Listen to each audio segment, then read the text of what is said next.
विद्यार्थियों, आइए हम शुरू करें प्रेमचंद जी की कथा, जो कि उन्होंने कक्षा 9 क्षितिज में हिंदी में दो बेलों की कथा को लिया था। हम पिछले वीडियो में भाग 1 को पढ़ चुके हैं और भाग 1 का कुछ हिस्सा इस तरह से था कि प्रेमचंद जी दो बेलों की कथा में लिखते हैं कि हीरा और मोती दो बेल थे और अपने पुराने मालिक के यहाँ काम करते थे। उन दोनों में प्रेम था। अब वो पुराना मालिक अपने साले के यहाँ पर उनको भेज देता है और साले के यहाँ उनको लगता है बेलों को कि ये नया मालिक आ गया, हमें बेच दिया, और वहाँ पर से वो परेशान हो जाते हैं। तो वहाँ से वो भागकर पुनः अपने पुराने मालिक के घर आ जाते हैं। हमने भाग 1 में यहाँ तक दो बेलों की कथा को पढ़ा। अब भाग 2 में हम इसके आगे की कहानी पढ़ रहे हैं। तो स्टार्ट। झीरी के यहाँ जैसे ही दो बेल आए और पति पत्नी में विवाद होने लगा, चूंकि पत्नी के मायके से वो आए थे तो पत्नी चिड़ी हुई थी, तो पत्नी ने रात भर उन बेलों को भूखा रखा। मजदूर यानी कि नौकर से कह दिया इनको कुछ भी खाने पीने न दिए जाए। हीरा मोती भूखे प्यासे बंधे रहे। दूसरे दिन फिर झीरी काची का साला आता है गया और इन दोनों बेलों को ले जाता है। इस बार वो चिढ़ता हुआ ले जाता है, मारता ठोकता ले जाता है और बांध देता है अपनी नांद में, और दूसरे दिन पुनः हल और बखर में जोत देता है, खेत में काम कराता है, खाने पीने को कुछ नहीं देता है। हीरा मोती फिर बात करते हैं कि हमारी तो किस्मत ही फूटी है, हमारे धर्म में ही लिखा है। अब ऐसी स्थिति आ जाती है, भूखे प्यासे दिन भर काम करा और फिर नांद में बांध दिया जाता है। नांद मतलब जहाँ उनकी खली, भूसा और चोकर रखा जाता है। तो वहाँ पर बैठे हुए हैं भूखे प्यासे। वो बालिका फिर आती है, 2 रोटी देती है, एक स्नेह का भाव जगता है। और ऐसी स्थिति में हीरा और मोती सोचते हैं हमारी किस्मत जैसी भी है, ये बालिका है, ये हमसे स्नेह करती है, हमारी किस्मत में ही लिखा हम यहीं रहेंगे। हम हीरा और मोती आखिरकार समझौता कर लेते हैं और वहाँ काम करने के लिए बेबस हो जाते हैं। और चूंकि वो ये समझ रहे थे कि हमें बेच दिया है, गया उनसे काम लेता है, मारता ठोकता है और यह स्थिति हो जाती है। इस बार गया उनकी बहुत धुलाई करता है, परेशान हो जाते हैं, तो वो तुड़ाकर भागने की कोशिश करते हैं और निकल जाते हैं वहाँ से। और ये स्थिति आती है कि पुनः घूमते घूमते घूमते वो रास्ता भटक जाते हैं। फिर वही स्थिति जैसी पहले भाग में थी। मटर के खेत में खाना खाया और निकल गए, और निकलते निकलते गांव वालों ने देखा कि ये दो बेल कौन से आ गए हैं। दूसरे गांव में पहुंच गए, उन्होंने देखा कि ये शरारती हैं और बांधने के लिए विवश हुए। यही स्थिति थी कि कुछ लोगों ने अवॉइड किया और कुछ लोगों ने उनको एक कांजी हौज में पहुंचाने की कोशिश की। लेकिन इस बीच क्या होता है, जैसे ही दोनों बेल खेत से बाहर निकलते हैं, मस्ती करते हैं, इतने में उनको एक सांड दिखाई देता है। और सांड को देखते ही मोती कहता है बाप रे, ये तो हमको मार डालेगा। हीरा भी कहता अपन इनका सामना कैसे करेंगे।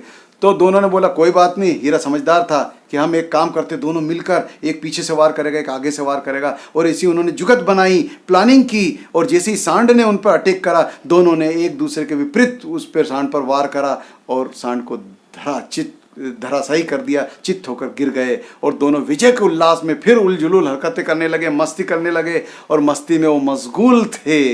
इतने में 2 मुस्टंडे आते हुए दिखाई दिए और मालिक भी आता हुआ दिखाई दिया खेत का। उन्होंने इनको पकड़ा, मोटी रस्सी से बांधा और कांजी हौज में छोड़ आए। और कांजी हौज में छोड़ने के बाद उन्होंने देखा कि ये कौन सा मालिक है, यहाँ ऐसा मालिक, इसके पास तो भैंस भी है, बकरियां भी है, गाय भी है, गधे भी हैं, ये कैसा क्या है। लेकिन सब निस्तेज पड़े हुए हैं। कांजी हौज, विद्यार्थियों, कांजी हौज एक ऐसा स्थान होता है जहाँ आवारा पशुओं को बांध दिया जाता है। तो प्रेमचंद जी कहना यह चाह रहे थे कि पहले मालिक के यहाँ से भटके, दूसरे मालिक के यहाँ आए, दूसरे मालिक के यहाँ से भटके, तीसरी जगह पहुँचे और आखिरकार असंतुष्ट होते हुए तीसरे मालिक के वहाँ पहुँचे। जबकि ये दोनों हीरा और मोती कर्मठ बैल थे, एक ऐसे जानवर थे जो मेहनत कश होता है, मजदूरी जिस तरीके से करता है, लेकिन खाने के नाम पर रूखा सूखा भी मिलता है तो करते हैं और ईमानदारी से काम करते हैं। यही कारण है कि प्रेमचंद जी कहना चाह रहे हैं कि गधे के बाद दूसरे नंबर पर मेहनत में बेलों का नाम आता है। तो विद्यार्थियों, बेल जैसी कांजी हौज में गए, विचार करने लगे ये क्या, हम कहाँ आ गए हैं।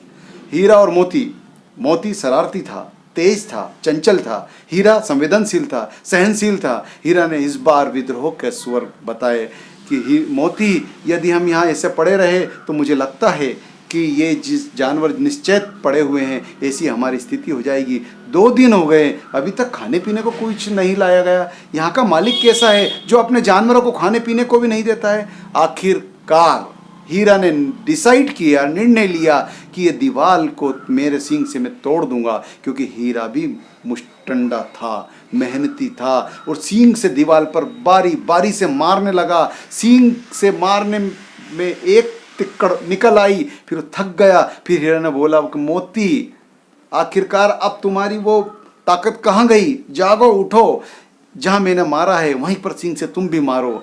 हम मरेंगे ठीक है, लेकिन ये जानवर आज़ाद हो जाएंगे। तो हीरा और मोती विचार करते हैं, नया मालिक मारेगा बहुत, लेकिन जैसे तैसे एक तोड़ देता है, और दीवार में मोती मारता उसी जगह जहाँ हीरा ने मारी, और आखिरकार वो दीवार आधी गिर जाती है। और जैसी आधी गिरती है तो जो निश्चय अधमरे पड़े हुए थे जानवर, उनमें गति आती है। 3-4 घोड़ियाँ अचानक उठकर सरपट दौड़कर चली जाती है, फिर उनके पीछे बकरियां दौड़कर चली जाती है, फिर भैंसें भी निकल जाती है। और आखिरकार हीरा और मोती देखते हैं सब जानवर चले गए, ठीक है।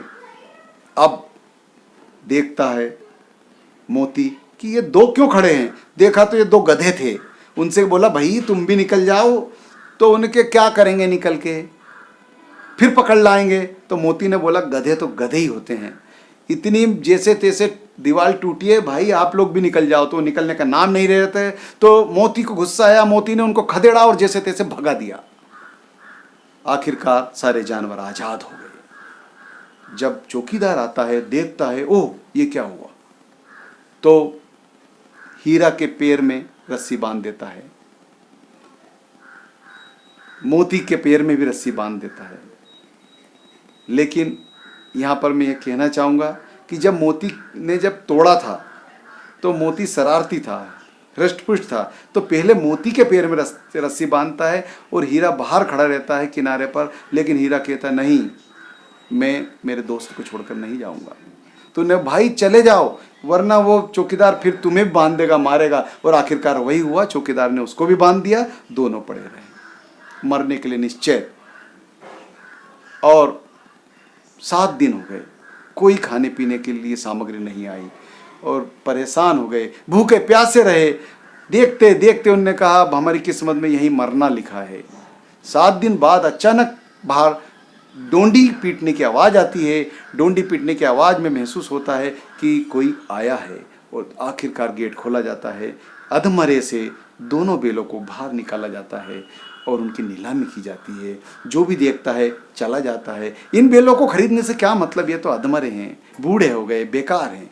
लेकिन एक बड़ी बड़ी मूछे वाला, लाल लाल आँख वाला मुष्टंडा डडियल आता है, और वो उनके पैरों में, जांग में सबदूर उंगली दबा दबा के देखता है, हाड़ मांस तो बिल्कुल नहीं है, फिर भी चलो। और नीलामी होती है और ले जाता है खरीद के। और वो दोनों बैल समझ जाते हैं कि बेटा आज तो अपने पे छुरी चलेगी, अब हमारी किस्मत में मरना ही लिखा है।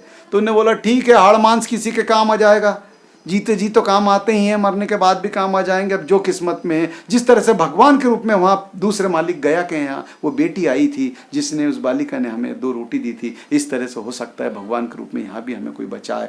ठीक है, चलते हैं।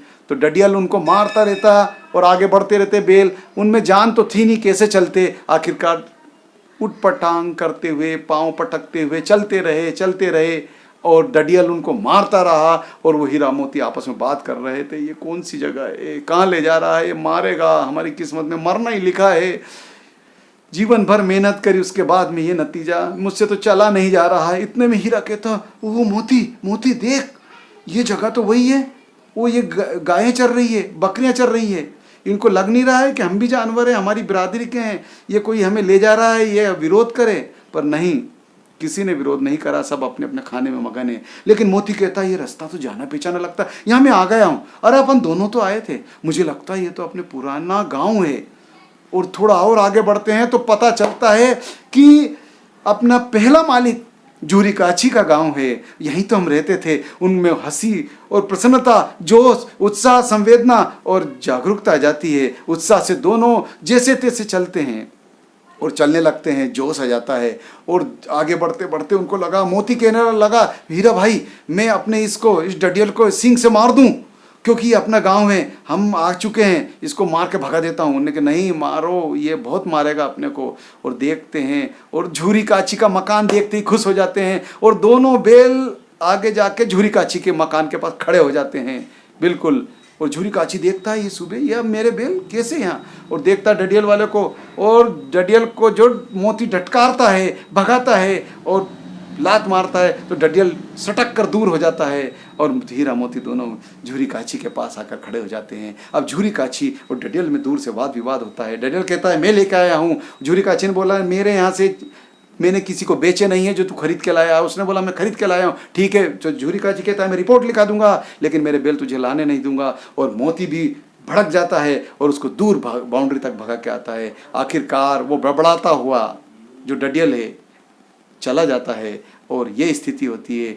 दोनों बैल पुनः झूरी काछी के पास मिल जाते हैं और झूरी काछी उनको प्यार से खली, भूसा, चोकर लाकर नान में डालता है, प्यार करता है, खपरेल से उनकी पीठ संवारता है, खुजलाता है और आनंद के साथ अपने पहले मालिक को पाकर दोनों बैल खुश हो जाते हैं। इस दृश्य को देखने के लिए गांव के लोग फिर आ जाते हैं। वाह क्या जोड़ी है, भगवान ने बनाई है, इनकी मित्रता कितनी प्रगाढ़ है। और उसको देखते ही देखते एक आनंद की आभा पूरे गांव में फैल जाती है और गांव में उनकी मिसाल दी जाती है कि दोस्ती हो तो हीरा मोती जैसी, जो जीने मरने की कसम खाई है वो साथ रहते हैं और आखिरकार अपने पहले मालिक के साथ आ गए हैं और खुश रहते हैं। और यहाँ पर कथा प्रेमचंद जी की दो बैलों की कथा समाप्त होती है। तो विद्यार्थियों, इस पूरी कथा को समझने के लिए आपको दो बैलों की कथा का मेरा पहला वीडियो भी देखना होगा, उसके बाद भाग 2 यह वीडियो भी देखना होगा,